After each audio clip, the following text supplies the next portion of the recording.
People don't like to be sold. One more time, come on, क्या? People don't like to be sold, ये core belief बनाइए। मैं थोड़ा हिंदी में इसका अर्थ समझा देता हूं।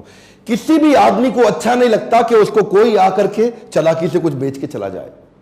ये दुनिया में किसी को, इस बात को दिमाग में छाप लीजिए, इस बात को ना किसी तरीके से अपनी कंपनी में, अपने लोगों में घुसा दीजिए कि people don't like to be sold, people like to be help. थोड़ा कड़वा और कठोर उदाहरण दूं, you don't get married to a total stranger, you don't give a French kiss to a total stranger, you don't sleep on bed with a total stranger. जो आदमी पहली बार मिला उसके साथ आप बड़े डिसीजंस कभी नहीं ले सकती हैं, right? Would you agree with me? देखिए ध्यान दीजिए, ऐसे ही अगर जो आदमी पहली बार मिला वो भी माल बेचने की कोशिश करता है, और जो लड़का लड़की से पहली बार मिला, पहली बार मिलते ही बहुत फिजिकल इंटीमेट होने की कोशिश करता है, दोनों लोग एक जैसे डेस्परेट नजर आते हैं।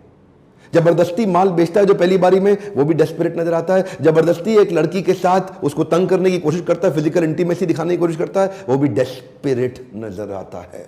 ऐसे डेस्परेट लोगों को देख के लोग गायब होना चाहते हैं, कटना चाहते हैं, पसंद नहीं करते। इसीलिए कस्टमर को माल मत बेचो, मदद करो। कम ऑन, माल मत बेचो, मदद करो। कस्टमर की पुरानी प्रॉब्लम सॉल्व करा दो या आगे का गोल अचीव करा दो, दो चीजें पकड़ लीजिए। कम ऑन, कस्टमर की पुरानी प्रॉब्लम सॉल्व करा दो या उसका गोल अचीव करा दो। मान लीजिए आपने डिसाइड कर भी लिया कि मैं बेचू नहीं बनूंगा, मैं सेलू नहीं बनूंगा, जबरदस्ती सेल्स नहीं करूंगा, जबरदस्ती कन्विंस नहीं करूंगा, लोगों की हेल्प करूंगा। अगर आपने ये डिसाइड कर भी लिया तो भी नंबर 2 बड़ा इंपॉर्टेंट आता है आपके देखने के लिए, जो गलती बहुत होती है, when you don't dig deep enough. Come on, क्या? When you don't dig deep enough, आप जबरदस्ती मदद नहीं कर सकते किसी की, पहले आपको जानना पड़ेगा उसको मदद चाहिए क्या। एक बार कुछ बच्चे क्लास में लेट पहुंचे, मास्टर जी बोले, अरे बच्चों लेट काहे हो गए? अरे मास्टर जी, वो बूढ़ी औरत को सड़क पार करा रहे थे। अबे तो आधा घंटा लेट कैसे हो गए? मास्टर जी, वो सड़क पार करने को मान नहीं रही थी। जबरदस्ती कस्टमर को गलत सड़क पार मत कराओ। कस्टमर की मदद करनी है तो पहले जानो उसको मदद चाहिए क्या है। प्रोस्पेक्टिंग, प्रेजेंटिंग और पोजीशनिंग करने से पहले उसकी नीड ढूंढिए और नीड को हेल्प में कन्वर्ट करिए। प्रोडक्ट तो बाद में आता है जी, प्रोडक्ट पहले नहीं आता पिक्चर के अंदर। पहले उसकी नीड आती है, फिर आप सोचते हो कि मैं इस नीड में इसकी कैसे हेल्प करूं। उसको बोलते हैं कंसल्टेटिव सेलिंग। कंसल्टेटिव सेलिंग का मतलब क्या? पहले कंसल्ट करोगे सामने वाले, सबसे पहले कुछ चर्चा करोगे, समझोगे उसको चाहिए क्या है, उसके बाद। सो पहला स्टेप क्या था? People don't like to be sold. दूसरा स्टेप क्या है? You did not dig deep enough. इसमें आपने उसका नीड भी जान लिया, उसका वांट भी जान लिया, उसका गोल भी जान लिया, उसका प्रॉब्लम भी जान लिया। अब आप प्रोडक्ट देने की जैसी कोशिश करेंगे। तीसरे स्टेप में ध्यान दीजिए, कहीं गलती ना हो जाए। इसको बोलते हैं आइडेंटिफाई और KDM। KDM का मतलब क्या है? की डिसीजन मेकर।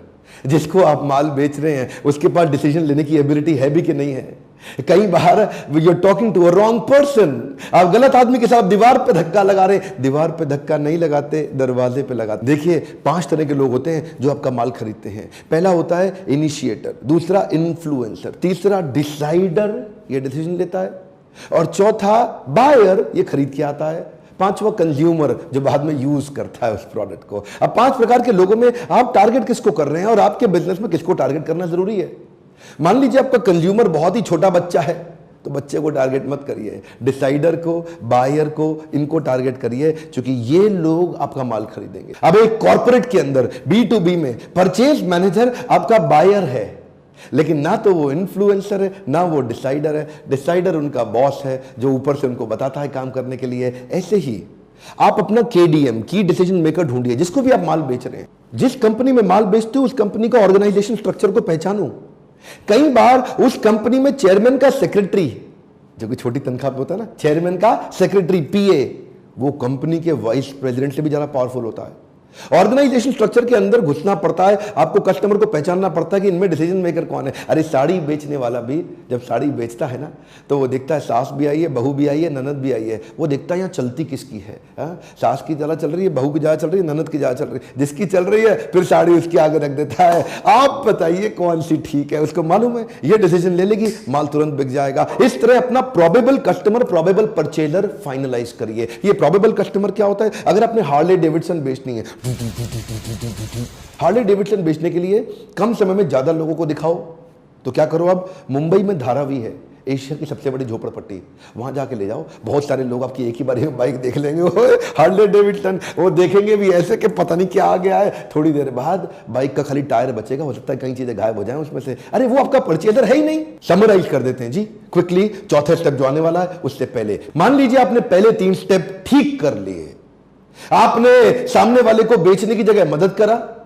उसकी नीड एनालिसिस कर लिया, आपने गहरा खोद के समझ लिया कंसल्टेटिव अप्रोच से कि उसकी एक्चुअल जरूरत क्या थी, और डिसीजन मेकर भी मिल गया, लेकिन आपको सामने वाले के बजट का पता ही नहीं, unclear about the budget bracket. ये भी बड़ा डेंजरस है सर। कुछ लोग ऐसे होंगे वो ना तो पैसा खर्च कर सकते हैं ना पैसा खर्च करना चाहते हैं, एकदम बाहर कर दो उनको अपने चैप्टर से। कुछ ऐसे हैं जो पैसा खर्च कर सकते हैं और करना चाहते भी हैं, ये आपका परफेक्ट कस्टमर है, इसको एकदम ओके कर दो। अब बीच के बचे 2, एक वो जो खर्च कर सकते हैं लेकिन चाहते नहीं है जी, तो उनको आपको ना, अभी तक इसका मतलब लीड एनालिसिस ठीक नहीं हुआ, वो कस्टमर आपसे कनेक्ट ही नहीं हुआ, उसके बाद पैसा है लेकिन खर्च करना नहीं चाहता। उसका यही कारण है कि अभी तक आपने डिग डीप करके उसकी प्रॉब्लम को नहीं समझा। एक और बचा, ये क्या है जी, ये खरीदना तो चाहता है लेकिन उसके बाद पैसा है नहीं, तो इसके साथ आप बैठ के मदद करें कि कहाँ से फाइनेंस मिलेगा, इसको किधर से लोन मिलेगा, कोई ईएमआई की स्कीम आ जाएगी, कोई पार्टनर स्कीम आ जाएगी जिससे वो खरीद लेगा। आपको सामने के बजट ब्रैकेट को समझना पड़ेगा। 4 कैटेगरी थी, जो पैसा खर्च कर सकता है लेकिन करना नहीं चाहता, करना चाहता है लेकिन पैसा है नहीं, ना करना चाहता है ना है और करना भी चाहता है। तो 4 प्रकार की कैटेगरी थी। इन कैटेगरी से आप बजट ब्रैकेट आइडेंटिफाई करिए, ये 4 गलती मत करिए, सेल्स तुरंत बढ़ेगी। यकीन मानिए सेल्स करना दुनिया का सबसे आसान काम है अगर आपको समझ में आ जाए करना कैसे है।